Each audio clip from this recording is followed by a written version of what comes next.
shirkan oo ay soo qaban qaabisay wasaaradda tamarta iyo kheyraadka biyaha xukuumadda federaalka Soomaaliya oo socon doona muddo 2 cisho ah ayaa maanta ka furmay magaalada Muqdisho.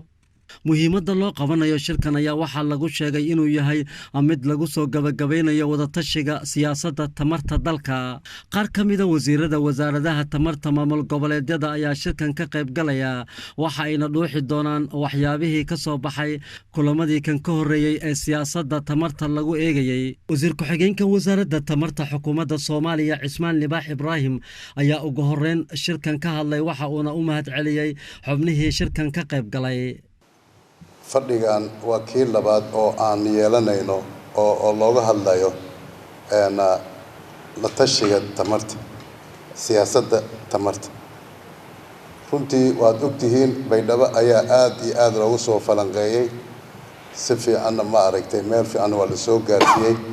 hadda waxaan joognaa gunaanidkii marka wixii shalay sidaan ahayn joogi sidoo ahaa iyo hadda joogi sidoo yahayna waad u jeedaan aad iyo aad ay ma aragtay u kala duwan yihiin.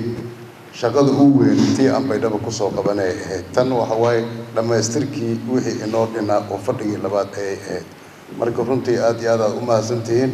marka waxaan rabnaa in maanta 25 bisha ay tahay ilaa Abriil 20kaasi qaybta labaad lagu doodo. wasiirka wasaaradda Fawziya Maxamed Sheekh ayaa ka qaybgalka shirkan xubnaha maamul goboleedyada dalka ku tilmaantay inuu yahay mid muhiim ah maadaama dawladda ay qayb ka yihiin.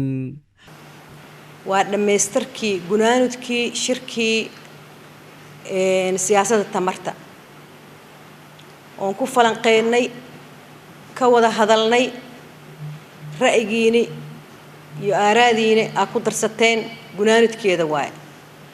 maanta waxaa la soo bandhigaa waxa idinka ra'yigiina ku darsateen muxuu ahaa private sector-ka laftigooda ra'yigooda inaan idiin soo bandhigno berrina ilaahay idinkiisa inaan soo gunaanudno. waa gunaanudkii dhamaystirkii siyaasadda tamarta waay. shirki waa noo furan yahay hadduu ilaahay yiraahdo. waxaan ka codsanaa muxuu ahaa kafta yar anoo ku daraayo isteediyada wasiirada isteediyada iyo private sector-rada marka dambe aan isu imaan doona inay gabdhaha noo soo diraan wasiiro gabdha iyo private sector oo gabdha ka socda. waxay ila tahay gabdhaha meesha waa ku yar yihiin.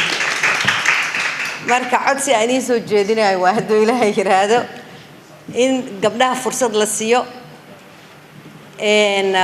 waxay ila tahay private sector-rada ragaa ka socdo isteediyada ragaa ka socdo marka fursad ha la siiyo marka dambe oo la isu imaan doona hadduu ilaahay yiraahdo. waana ku mahadsantihiin. shirkan waa noo furan yahay.